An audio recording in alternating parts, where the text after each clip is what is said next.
job tonight. Yeah, she did. This is something that I wrote back in Minnesota. It's just real simple and straightforward. So, even though Chris was a year and a half younger than me, I always looked up to him and admired so much about him as a person and as a little brother. He had an unshakable conviction of his faith, and his positive outlook in life was absolutely infectious. I loved speaking with Chris when he was away working in Duluth. If I ever needed a voice of reason to help me gain a better understanding of some of my own struggles, Chris would be that voice. He never wavered in his compassion and sincerity for others. Chris is by far the most selfless individual I've ever known, and I'm proud to call him my brother. I can recall a time in grade school when a bully was trying to fight me at a bus stop. Without hesitation, Chris spun the bully around and punched him right in the nose. He said, "Leave my brother alone." But this is the type of person he was, and he was willing to step outside of his normal character. So that's always something interesting that I've admired about him. We siblings have been through a lot. Because of that, we have a deep-rooted bond, where it didn't matter how long we would go without talking, because we would just pick right up where we left off. I truly love my baby brother, and I will miss him more than words can describe. And I know it'll be difficult for my family and friends going forward without him. However, I also know that Chris would not want us to be overwhelmed with sadness. He's a very strong and positive individual, and he'd always look for the best in any situation, and he would want us all to do the same. So let's remember Chris for all of his great qualities and appreciate the time we spent with him. We should make sure that his memory lives on in all of us for as long as we live. That's it. That was very nice.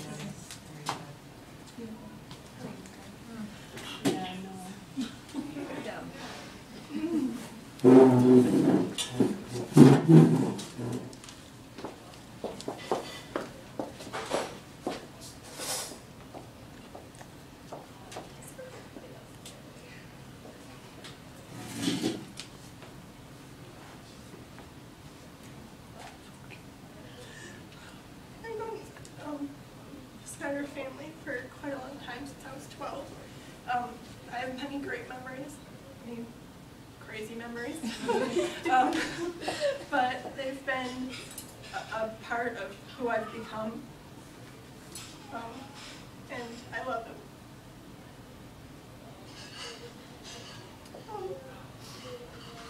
Me and Naomi were talking about yesterday how we, one time we took Chris out trick-or-treating, and I don't remember what he dressed up as, but I remember what we were. I was a 50s girl, and Naomi was a witch of some sort. It was really fun, but when we came back, we dropped Chris off a block away from home, and some kids stole his candy.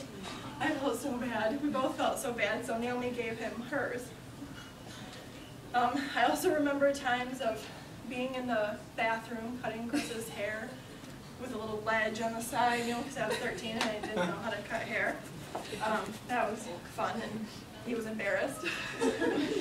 I have a few good memories of Chris, but the bad thing was he was the annoying little brother, so he often didn't come and do stuff with us.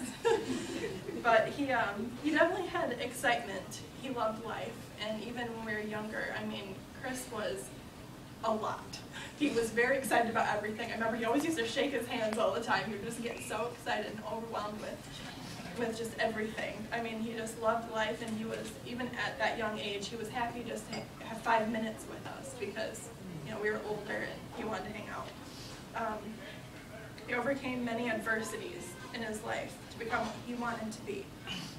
We always used to make fun of him about how much he loved tornadoes and the storms. We'd be like, Chris, there's a tornado coming, and he, you know, would get, like, Chris got really excited. And he's definitely going to be missed, and even though I didn't get to see him much lately, I did get to talk to him online probably last August, and it was really nice. He just asked me how I was doing, and he said he was having a good time, and he was down doing missionary trip and doing trips and doing what he loved, preaching to people and telling people about God. He just had such a wonderful heart, and he was a great person, just inside and out.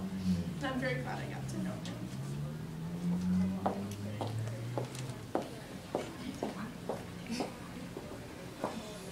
Okay, did you want to see anything? Is there anyone else coming? I'm gonna go. Please do.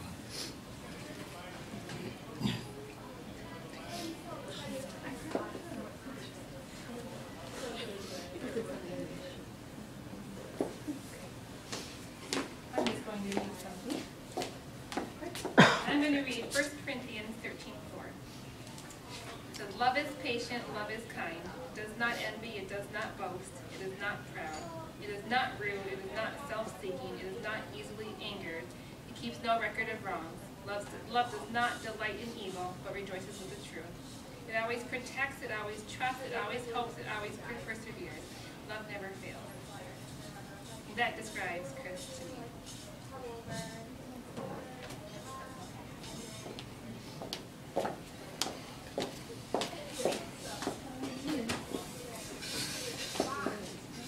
Shake it up.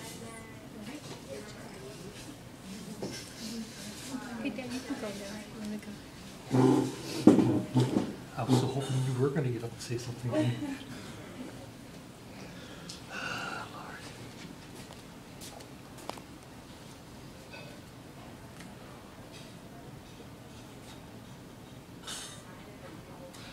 From the bottom of my heart as a father, who suffered probably one of the most horrifying things that a parent can suffer. It's unnatural for us as parents. We're not, Judy and I are now great grandparents, and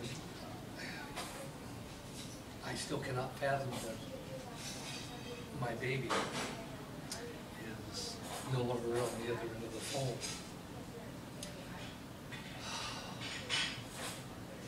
But from the bottom of my heart, thank you all so very, very much for coming here to honor my son. This evening has helped so much with my anguish and my grieving. There are some mornings I wake up and I hurt so bad. I go through the day like a robot. I just can't think. Only I keep thinking of this.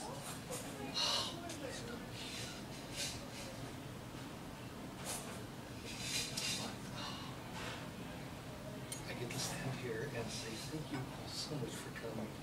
This is, if I talk any louder, I'll start crying. I really don't want to do that. I don't even have to worry about mascara running. With everyone coming into it, this has been such a blessing for me and such a healing memory for me to take home. Now when I go home, I get to say, oh, it was wonderful. All these wonderful, lovely people came to honor my son. My pastor had told me that we're not guaranteed to have the gifts that God gives us for the rest of our lives. And I said, yeah, I know, but, and he said, Gary, there are no buts with God. And he gave me a scripture to hold on to. It's Psalm 115, verse 16. In the King James, it says, precious in the sight of the Lord are the death of his saints. And I argued that with my friend who's a pastor, and he came right back with, Gary, let me tell you what that word precious means in the Hebrew. He said, maybe this will give you some comfort. He said, in the Hebrew, it means costly, irreplaceable. Wow. That makes sense. What you suffered, son, what you've suffered, hon, and for all of you who've loved my son, from my heart, thank you all so very, very much.